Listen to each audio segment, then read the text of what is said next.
ইতিমধ্যে দুর্গাপুজোর আগমন শুরু হয়ে গিয়েছে। বাঙালির বড় উৎসব দুর্গাপুজো। দুর্গাপুজোয় চরম ব্যস্ততা লক্ষ্য করা যায় শহর থেকে গ্রাম সমস্ত এলাকায়। মমতা ব্যানার্জির অনুপ্রেরণায় অনুপ্রাণিত হয়ে ফরাক্কা পঞ্চায়েত সমিতির খাদ্য কর্মাধ্যক্ষ মালতী মণ্ডল ঘোষের প্রতিনিধি বাবলু ঘোষের উদ্যোগে পুজোর মধ্যে বস্ত্র বিতরণ কর্মসূচি। শুভ শারদীয়ায় ফরাক্কা বেনিয়াগ্রাম অঞ্চলের বিন্দুগ্রামে বস্ত্র বিতরণ কর্মসূচি। ফরাক্কা পঞ্চায়েত সমিতির খাদ্য কর্মাধ্যক্ষ মালতী মণ্ডল ঘোষের প্রতিনিধি বাবলু ঘোষের নেতৃত্বে প্রায় কয়েক হাজার মহিলাকে বস্ত্র বিতরণ করা হয়। 2018 সাল থেকে ফরাক্কা ব্লকের বিভিন্ন এলাকায় অসহায় মানুষের মুখে পুজোর সময় হাসি ফোটাতে এই বস্ত্র বিতরণ কর্মসূচি করে চলেছেন।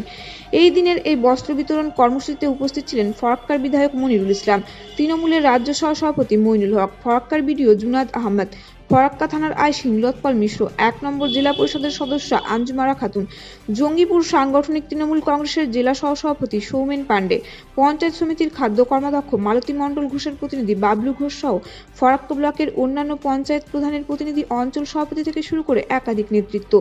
সকল আমন্ত্রিত অতিথিদের মধ্যে ব্যাচ উত্তরিয়ে দিয়ে বরণ করে নেওয়া হয়। এরপর শুরু হয় বিভিন্ন এলাকা থেকে আগত গরিব মানুষদের মধ্যে বস্ত্র বিতরণ, যাতে পুজোতে সকলে নতুন বস্ত্র পরে আনন্দ উপভোগ করতে পারেন। আজ প্রায় 1500 গরিব ও দুস্থ মানুষদের মধ্যে এই বছর বস্ত্র বিতরণ করা হয়।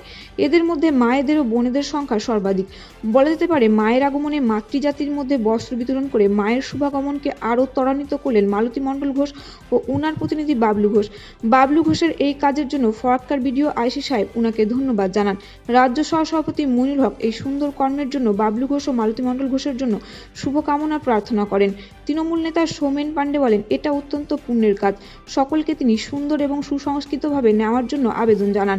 পুজোর সময় এই রকম বস্ত্র বিতরণ কর্মসূচিকে সাধুবাদ জানান এলাকাবাসী। আগামী দিনে আরো ভালোভাবে যাতে এই রকম কর্মসূচি করতে পারে তার জন্য শুভকামনা জানান সকল নেতৃত্ব। আমাদের মঞ্চে রয়েছেন আমাদের ফরাক্কা বিধানসভার প্রাক্তন বিধায়ক, এছাড়া উপস্থিত আরো বিশিষ্ট ব্যক্তিবর্গ রয়েছেন। আমাকে খুব ভালো লাগে আর কি, ওই ঈদ এবং দুর্গা পূজা গরিব মানুষদেরকে কিছু দিতে পেরে আমি খুব খুশি হই। এই বছরে তো কাপড় বিতরণ করছেন, আগামী কি ভাবনা চিন্তা রেখেছেন? এই বছর যতটা করলাম, আগামীতে যদি আমার সামর্থ্য থাকে তাহলে আমি এর থেকে দ্বিগুণ লোককে দিব, গরিব মানুষকে। কালকে প্রশাসনিক তরফ থেকে একটা দাবি করা হয়েছে এবং আবদার করা হয়েছে বিধায়কের তরফ থেকে, যে আমাদের পার্শ্ববর্তী শামশেরগঞ্জ রয়েছে, যেখানে ভ্রমণ কবলিত এলাকায় অনেক মানুষ অসহায় হয়ে পড়েছে, সেই জায়গায় দাঁড়িয়ে অনেক পুজো কমিটি তাদের পাশে দাঁড়িয়েছে। আপনি কি কোনোভাবে ওদের পাশে দাঁড়ানোর আছে? আমাদের মাননীয় মুখ্যমন্ত্রী তো পাশে দাঁড়িয়েছে। আমাদের এখানে বিধায়ক মনিরুল ইসলাম সাহেব আছে এবং এক্স-এমএলএ মইনুল হক সাহেব আছেন। ওনারা কালকে আইসি সাহেবের সঙ্গে বৈঠক করে ওগুলো কিছু জিনিস আর কি, ওই যেগুলো গঙ্গা ভাঙন এলাকা আছে সেগুলো যে আগামী কালকে পৌঁছাবে সব জিনিস। আজকে কত মানুষকে দিলেন? 1000 মানুষ হবে আর কি কি দান করলেন? শুধু বস্ত্র, কাপড় দান করলেন। কোন কোন এলাকার মানুষকে দিলেন? আমি আমার পঞ্চায়েত সমিতির 8টা বুথ আছে, 2 নম্বর কলোনি আছে, ফরাক্কা ব্যারেজ আছে, পলাশি আছে, যজ্ঞেশ্বরপুর, রামনগর, কাশীনগর, খয়রাকান্দি, চৌকিগ্রাম, এই সব এলাকার মানুষকে দিলাম। আমার নাম বাবলু ঘোষ। এটা আমি মনে করি যে গতকালকে যেটা আমাদের একটা দুর্গা উৎসব, অর্থাৎ পুজোটা, দুর্গা পুজো যাতে সুন্দরভাবে করা যায়, শান্তিপূর্ণভাবে এবং সরকারি নিয়ম মেনে সমস্ত কিছু যাতে হয়, বিসর্জন থেকে শুরু করে সব কিছু, সেই কারণে এটা আইসি সাহেব, বিডিও সাহেব জয়েন্টলি এরা মিটিং ডেকেছিল। সেই মিটিংয়ে আমি একটা প্রস্তাব দিয়েছিলাম যে ফারাক্কা এলাকায় সেইভাবে এবার সেরকম কোনো বন্যা বা অন্য কোনো পরিস্থিতি নেই। এবার মুর্শিদাবাদ যদি জেলার কথা আমরা বলি, সব থেকে বেশি ক্ষতিগ্রস্ত হয়েছে আমাদের শামশেরগঞ্জ এলাকা, সে প্রতাপগঞ্জে হোক, তিনপাকুড়িয়ায় হোক, নীলতিতায় হোক, ব্যাপক ক্ষয়ক্ষতি হয়েছে। এবং গত 2.5-3 বছর থেকে একই অবস্থা, প্রায় 3 বছর তারও বেশি সময় ধরে বহু মানুষ তারা ক্ষতিগ্রস্ত তো বটে, সর্বশান্ত হয়ে গেছে। সেই কারণে আমি পুজো কমিটির কাছে একটা অনুরোধ রেখেছিলাম যে আমাদের রাজ্যের মানবিক মুখ্যমন্ত্রী, আপনারা জানেন যে পুজো কমিটিকে একটা সরকারি অনুদান দেয়। আমরা সেই কারণে নয়, আমরা বললাম যে ফারাক্কায় তো সেরকম আমাদের কিছু হয়নি, তো শামশেরগঞ্জ এলাকার জন্য কমিটি, দুর্গা পুজো কমিটি যদি তারা কিছু সাহায্য করে বা তাদের পাশে দাঁড়ায়, তাহলে একটা বার্তা যাবে, একটা ভালো বার্তা যাবে। সেই হিসেবে কয়েকজন পুজো কমিটি কালকে সেখানে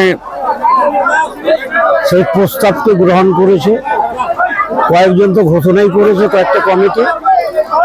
আজকে সকালেও প্রায় 8-10টা কমিটি আমার কাছে বাড়িতে এসেছিল জানার জন্য। আমি বললাম যে আমাকে টাকা দিতে হবে না, টাকা থানায় জমা হবে, অর্থাৎ আইসির কাছে জমা হবে। যতগুলো জমা হবে, যা যে অর্থ, সেই অর্থ আমরা ওখানকার মানুষের জন্য যাতে তাদের কিছু সহযোগিতা হয়, আরও আমরা চেষ্টা করব অন্যান্য জায়গা থেকে। এটা যেমন একটা দিক। দ্বিতীয় কথা, যে কারণে হোক, মুখ্যমন্ত্রী কিছুদিন আগে যখন ভার্চুয়াল মিটিং হয়, সেখানে তিনি ফারাক্কা শামশেরগঞ্জ না বলে তিনি ভুল করে ফারাক্কার সুতি বলে দিয়েছিলেন। তো মাননীয় মুখ্যমন্ত্রীর সহযোগিতায়, উদ্যোগে বেশ কয়েক হাজার প্যাকেট খাদ্য সামগ্রী এসছে। আমি প্রস্তাব দিয়েছি, কালকে আলোচনা হয়েছে, এমএলএ ছিল, আইসি সাহেবও ছিলেন, সেখানে আলোচনা হয়েছে যে আমরা হোসেনপুর, কুলিরিয়া, পারসুজাপুর এবং অর্জুনপুর, যেটাকে আমরা বলি খাসপাড়া, আর একদিকে নিমতলা, শিকারপুর, দেওয়ার পরে এই কটা গ্রামে আমরা দেবো, আর বাকি প্যাকেটগুলো আমরা শামশেরগঞ্জে আমরা দেবো। এটা এরকম একটা আলোচনা আমাদের মধ্যে হয়েছে। তো আমরা চাই যে উৎসব, আমি কমিটিকে বলেছিলাম যে দেখুন, পুজো তো আপনারা করেন, যেমন বাবলু ঘোষ নিয়ম করে প্রত্যেক বছর এই বিন্দুগ্রাম, যে আমরা বাঙালি পাড়ায় যেখানে বসে আছি, তাদের তো এখানে পুজো হয়, এটা এদের বহুদিনকার পুজো। কিন্তু বাবলু ঘোষ যেদিন থেকে নির্বাচিত প্রতিনিধি, তার স্ত্রী হয়, কিন্তু সে দায়িত্ব পালন বাবলু ঘোষই করে, তো তখন থেকে সে বলা যেতে পারে 2018 থেকে প্রতি বছর ঠিক এই দুর্গা উৎসবে, দুর্গা পুজোরকে সামনে রেখে এখানে বস্ত্র বিতরণ করে।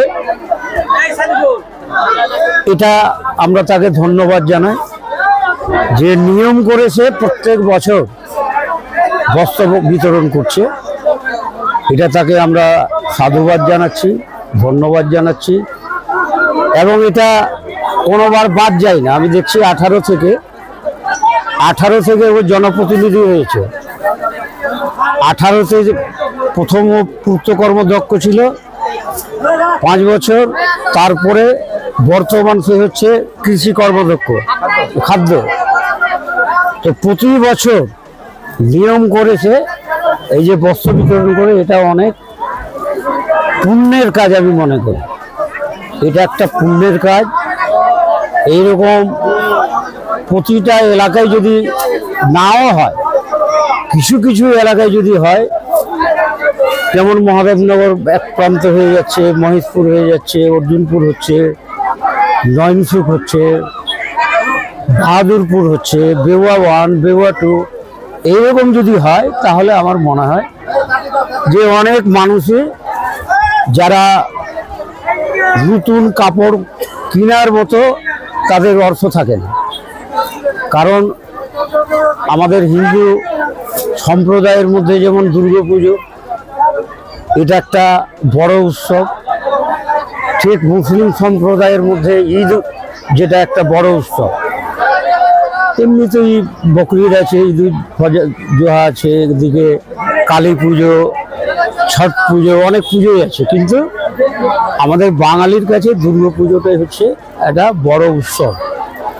এটাকে আমরা সকলেই, সমস্ত যত মানুষ যারা রাজ্যের বাইরে আছে বা যারা বিদেশেও যারা থাকে, তারাও দুর্গা পুজোর সময় নিজের বাসস্থানে এসে পরিবারের সঙ্গে এই পুজোটা মানায়। এটাই আমাদের ঐতিহ্য।